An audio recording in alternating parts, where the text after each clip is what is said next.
You know, our extraterrestrial visitors are actually in danger by being here, and in danger from human beings. We're dangerous. We're very dangerous. I mean, people wonder why these things, don't show themselves, and why they keep their distance, and when they do show themselves around us, they do it like in a sneaky way by abducting people, taking them on their craft. It's no different than like say, it's like, okay, space. If you look at space like Earth, like pretend it has all these different planets. That said they're not planets. They can look at them as islands. Like we're one of these uncharted islands out there. Well, we're charted now. They know where we are now, but they got to keep their distance because they don't. If they get caught by us, I mean, God knows what we're going to do to them. There's been reports over the years. And I've seen different military personnel make these claims. Whether it's true or not, we really don't know. But I wouldn't doubt if it's true, because I wouldn't doubt that our military would shoot at these things. But there's been reports that sometimes we've shot at these things and brought them down, blew them up. Sometimes we got lucky, I guess. And I guess that's just the way it is with these aliens. Now, I don't expect aliens coming here to retaliate. I think they're beyond that. I think they know the danger that they face by coming to us. But it's no different than like North Sentinel Island, in near India, in the Indian Ocean. Okay, now there's the Sentinelese people that live there, and you don't want to go there, because these people are, very primitive. They're thousands and thousands of years removed from where we are right now. I mean, they basically pretty much, if you ever studied this or looked into these people, they're basically, there's not that many there. They don't even know how many's there, because you really can't go to this. If you go to this island, they're probably going to kill you. In fact, in 2018, there was a priest that went there thinking he was going to try to teach them Christianity, and they killed him. And these people, I mean, they have no shame, because they're different. They've been living this way for who knows how long, thousands and thousands of years. They basically run around with hardly any clothes on. They're naked. There's no shame. And if you show up on this island, they don't want anything to do with the outside world. So people stay away from them. So if you were to go there like this priest did, actually this priest, let me look it up here I was looking at it on Wikipedia earlier here today. He went there. It was a missionary, John Allen Chow. He was a 26-year-old American, and he was trained and sent by the United States-based Christian missionary organization All Nations. He actually bribed some fishermen to take him close to the island, to get him to the island, and he tried to get there a couple of times, and then the final time he got there, they killed him. These people, that live on this island, these Sentinelese people, they killed him, and he wasn't supposed to be there anyway. He didn't have permission from the Indian government to go there. There's like a stay away from them. I mean, one of the big reasons why nobody wants anyone to interfere with these people is because they have no immunity. So if like for all the diseases and stuff that we got floating around in the civilized world, they don't have that stuff there. It's like they're on an island and they don't have those things there. So if somebody shows up there, if some goofball like me was to show up there, I'd probably pass on who knows what. Even though it doesn't bother me, the things I have an immunity to all these things. These people would not, and a lot of them would die. And there aren't that many there. They estimate it could be between 50 to 200 people. But we know better. Most people know better to stay away from there. And if somebody goes there and gets themselves killed, well, nobody's going to send in there's not going to be some, we're civilized enough to know that, that we shouldn't have been, that those people shouldn't have been there in the first place. Right, we're civilized enough to know that we're not going to seek vengeance on them and go in there Rambo style and kill them all. That's not going to happen. That's how we treat these primitive tribes that are scattered throughout the world in different pockets here and there.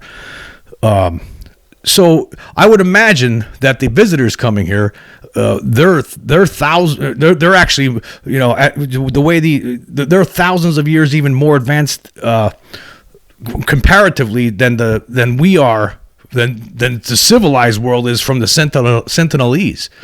This is probably the way they're living is how humankind was living probably 5,000-6,000 years ago. But you have to imagine that who was ever coming here, they're probably 10,000, 100,000, a million years more advanced. So we are even, to them, we even seem more primitive than these people seem to us. And we are. And we would be a threat. We would be a threat. And so whatever they're doing here, and I'll talk about that later. Whatever the beings are doing here, right?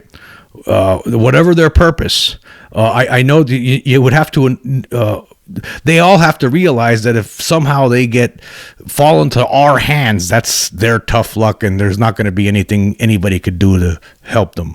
Like I would imagine now, it's been stated that after the Roswell crash, there was one being, there was several beings, all of them were dead apparently except for one. How do we treat that being? We took it, we didn't let it sit around and wait till a rescue party shows up for I'm sure we took it, and who knows? I mean, how many did we ever have in our possession alive? How many did we ever capture?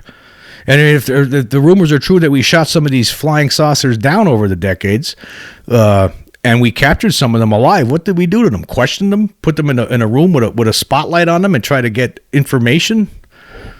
Who knows? Who knows what we did to them? Did we treat them like royalty, or did we treat them like prisoners? Did we treat them like did we treat them like they treated like we treated some of the prisoners on Guantanamo Bay? It's an interesting thought, but we do pose a danger to them, because to them we have to seem so primitive, and we are. I mean, when you really look at the human race, I mean, right now, I mean, use violence against each other constantly. So, and they know they're walking into a jackpot if any of them were to get in our clutches somehow. They're like our government officials would not just let them. Okay, hey, sorry that you crashed here. Well, we'll see you later. Go have a nice day. That's not going to happen. They're going to be taken somewhere. And what we're going to do to them, have our scientists probe them and experiment on them, try to figure them out. I mean, who knows all the kinds of things. I believe that it has happened.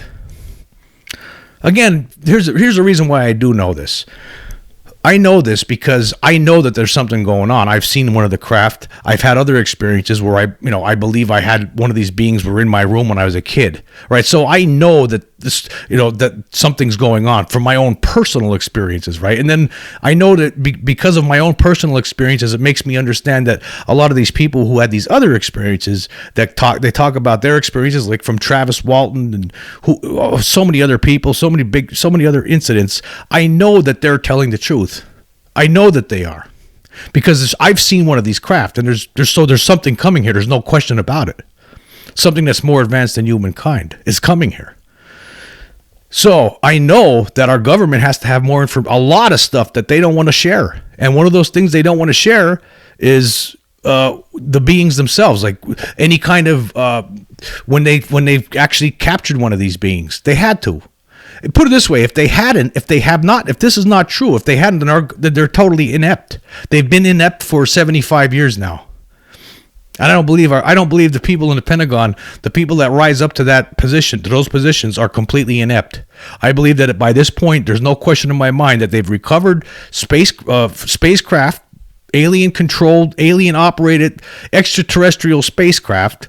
That's been they've recovered these things. They've recovered some of the creatures themselves, and I would also believe that they've actually captured some live ones.